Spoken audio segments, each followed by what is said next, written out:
After the somber funeral for my father, a prominent shareholder, my brother-in-law caught us off guard by raising the delicate topic of inheritance. The focus shifted to stocks and a substantial $5 million bequest, confidently asserting that my wife, the eldest daughter, and my sister was set to inherit this windfall. The revelation initially filled her with joy at the prospect of a significant inheritance. However, their excitement was short-lived when the family lawyer delivered the disheartening news that my brother-in-law had no legitimate claim to the inheritance. I, Greg Johnson, a 42-year-old office worker, reflected on my father's vibrant life. Despite his age of 78, he remained full of vitality, actively engaged in his work. My older sister, a perpetual source of trouble, led a carefree life, causing continuous worry for our parents. In her middle age, she introduced Aaron Corner, a man she intended to marry. Despite his youth and handsomeness, I couldn't warm up to him due to his demeanor. My sister demanded that our father finance her wedding, swiftly depleting the funds and unapologetically seeking more. A year after her marriage, tragedy struck. Our father collapsed while playing golf and passed away a few days later. Overwhelmed by grief, I found myself struggling with the funeral preparations, with no assistance from my sister. After the funeral, a lawyer visited our home to discuss the inheritance outlined in my father's will. While my mother and I were already aware of its contents, my sister and brother-in-law were oblivious until then. They shockingly claimed that the stocks and the $5 million inheritance should go to my wife. Stunned and speechless, my mother and I were taken aback. The lawyer corrected them, revealing that my brother-in-law had no right to inherit. Surprised and disappointed, my sister and her husband expressed disbelief and shock. The lawyer dropped another bombshell. My sister and I did not share the same father. This revelation left my sister furious, demanding an explanation from our mother, who wore an indescribable expression. The long-held family secret had finally come to light, leaving my sister shaken and seeking answers. "I'm sorry," our mother managed to say amidst the shaking emotions. "You are the child of my previous husband. Since childhood, my sister had teased me, claiming that Dad loved her more. Now faced with the truth, she seemed unable to accept it. However, she quickly shifted her stance, suggesting that if she was adopted, she would still have inheritance rights. Aaron chimed in, agreeing with her, yet our mother firmly denied any adoption, causing disbelief. "I'm the eldest daughter, and even Dad said so," my sister angrily declared, glaring at me in response. I felt my anger intensifying as I countered my sister's insatiable desire for more, despite the considerable amount of money our dad had already given her. My brother-in-law chimed in, supporting her claim and stating that it's natural to spend money on one's daughter.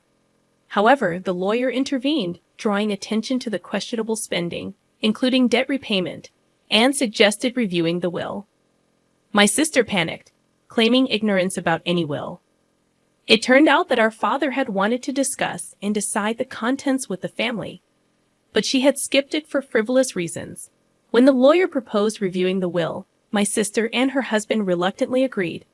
The will clearly stated the transfer of property to my mother and me, explaining why my sister was not adopted.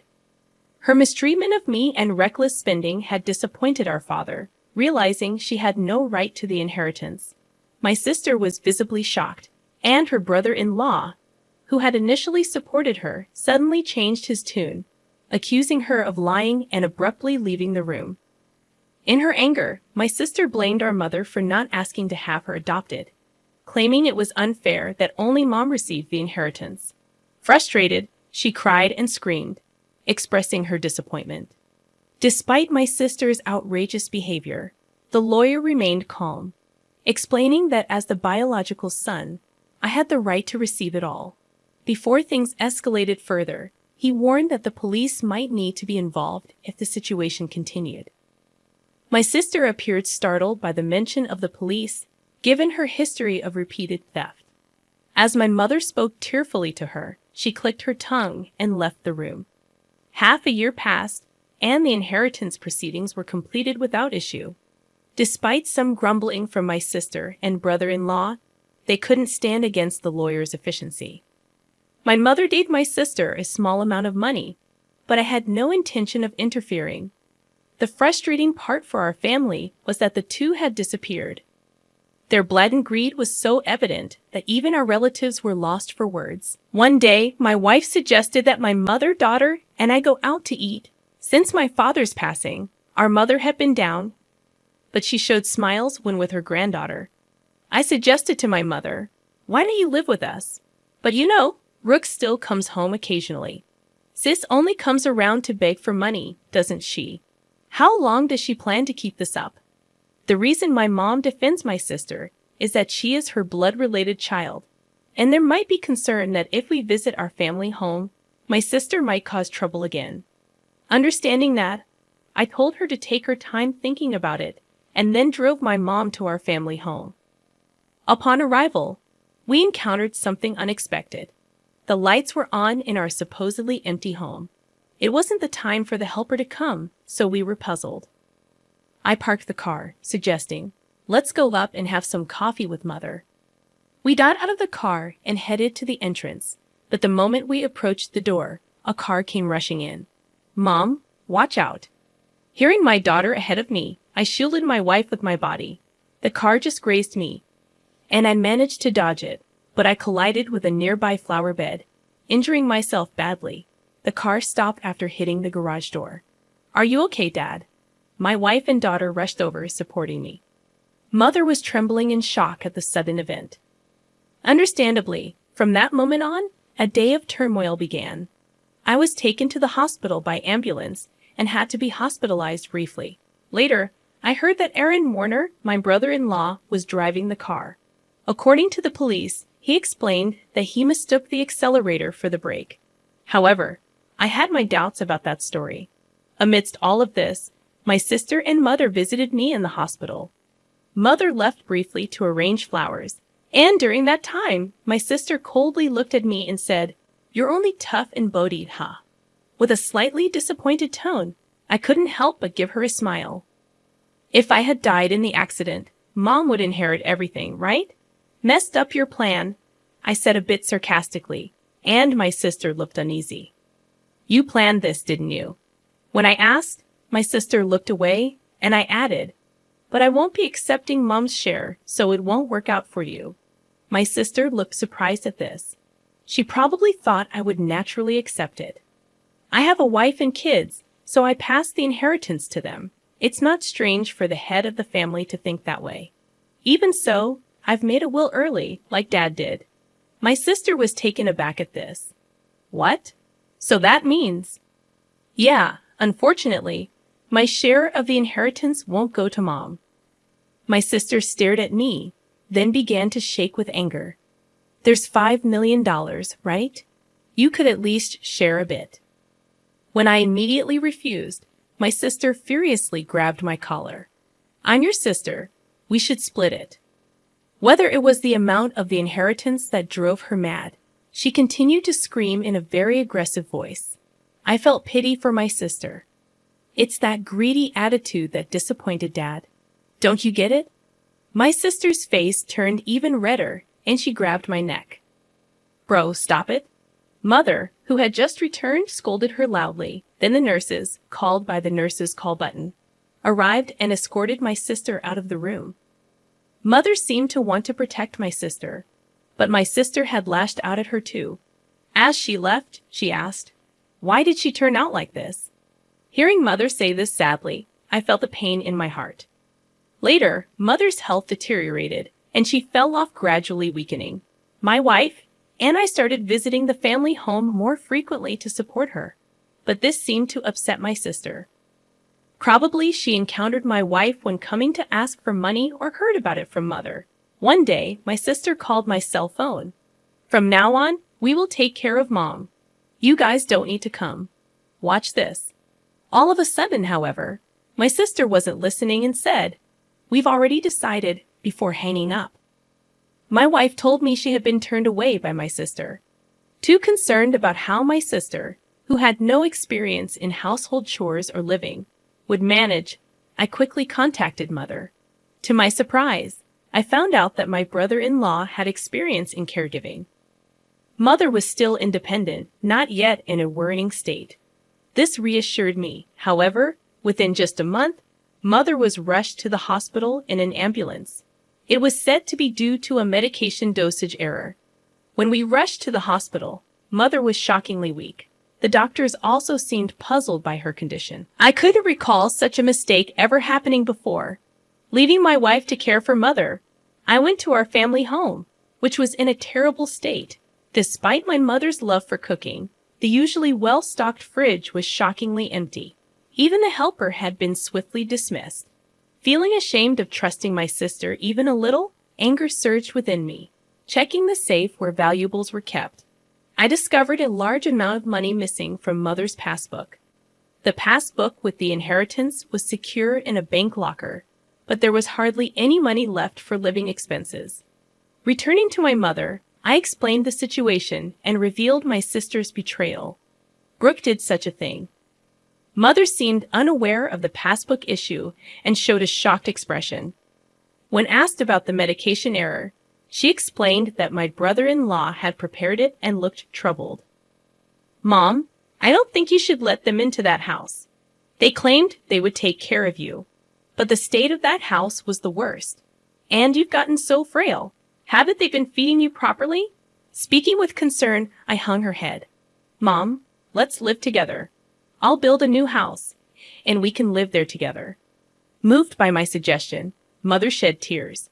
However, her condition continued to worsen. Despite the doctor's best efforts, they, along with my sister, seemed to weigh heavily on her.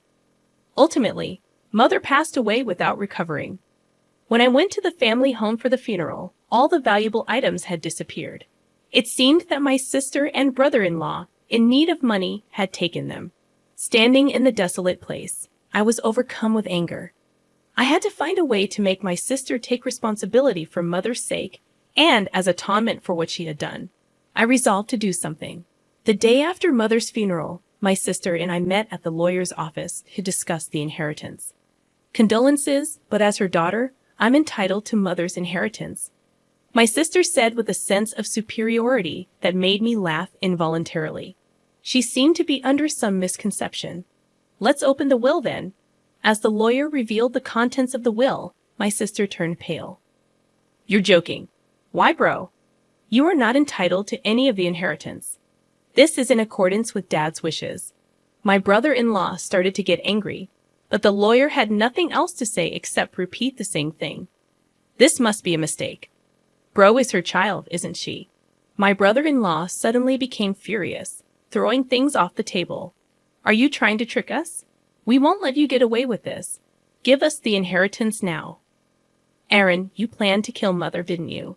When I asked, my brother-in-law glared at me unpleasantly. Oh, I wouldn't do such a thing. Then why did the medication error occur? My brother-in-law appeared annoyed. I don't know anything about that. It's impossible that I can't inherit. You must have done something. My sister was getting more agitated. Now I'm even behind on my condo payments. I was shocked. She hadn't rushed to Mother's side after hearing of her death because she was busy with such matters, hoping for the inheritance. Really, there's nothing left. My sister pressed the lawyer. That seems to be the case. Let me explain in detail. The lawyer explained the details of the inheritance. Ultimately, after deducting what my sister had withdrawn and sold, there was hardly anything left for her to inherit. My sister held her head in dismay. I had discussed this in advance with the lawyer. I found satisfaction with the outcome. Stop joking. There can't be so little. My mother and I hadn't told my sister, but most of Mother's property had already been distributed to my children, her grandchildren. Therefore, there was already little left to inherit. However, my sister kept murmuring her dissatisfaction. I felt nothing but resentment towards my sister, who had lived off the money given by Father and now Mother, thinking she could rest easy knowing I would take care of her. But you just took her money. You are a true disgrace to our parents. I raised my voice in frustration.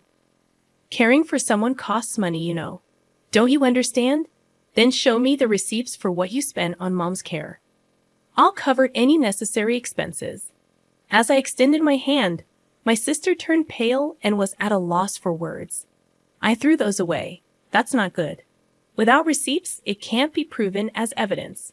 Hearing the lawyer's words, my sister struggled to find a response. During this, my brother-in-law tried to calm me down. Greg, your sister is in a tough spot. Maybe you could help her out a bit as family. I cannot. My immediate response left my brother-in-law speechless. I've been hurt by my sister for a long time. Frankly, I feel like it's karma, but you're the only siblings. Maybe just a little. He tried to say more, but I refused. I was filled with anger, and so was my brother-in-law, apparently. Dan, if that accident had worked out, Rook would have had the entire inheritance. What accident? Before I could ask, my brother-in-law started talking on his own. Because of this brother, things didn't go as planned. I was supposed to get a new car, but now there's barely enough money left even for repairs. My sister tried to stop him, but it was too late. That's a pretty serious statement. You could be accused of fraud. The lawyer held a recorder, smirking at my sister and brother-in-law. What the heck? Isn't that against the rules to do that? You agreed to our conversation being recorded at the beginning, didn't you? Called out by his own words, my brother-in-law's face turned pale. To him, I had one thing to say. Aaron, I will be pressing charges about that accident. Don't joke. Where's the evidence? The evidence has just been provided by you. My sister, crying, began to hit my brother-in-law. You idiot! It's all your fault. Why did you say that?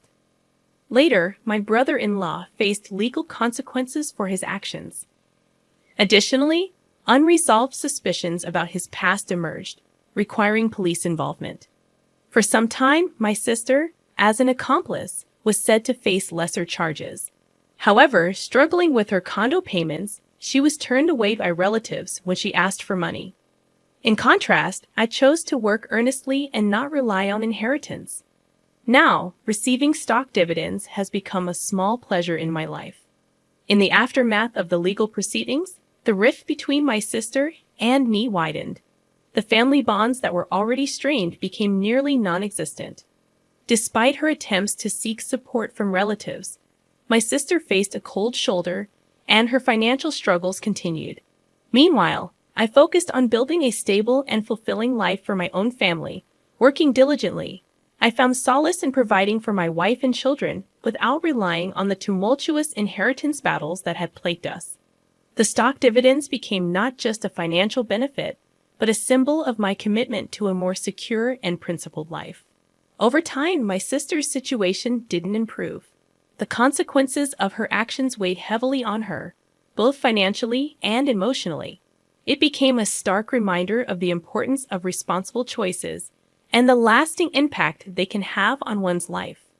As the years passed, I held no ill will towards my sister, recognizing that everyone faces their own battles and makes their own choices. Still, the events that unfolded served as a powerful lesson about the significance of integrity, responsibility, and the enduring consequences of one's actions. In the midst of the turmoil, I found strength in forging ahead with resilience, determined to create a future that wasn't tainted by past misfortunes. The dividends, once a mere financial gain, evolved into a testament to the enduring power of personal growth and the ability to rise above adversity. Life moved forward, and I embraced the opportunities to thrive, leaving behind the shadows of familial discord. The lessons learned from this chapter of my life became an integral part of shaping my values and decisions, ensuring a legacy built on principles rather than the pursuit of material gain. In the end, it was not the inheritance that defined my journey, but the choices made along the way. Choices that led to a life grounded in authenticity, resilience, and a commitment to building a better future for those I cared about the most.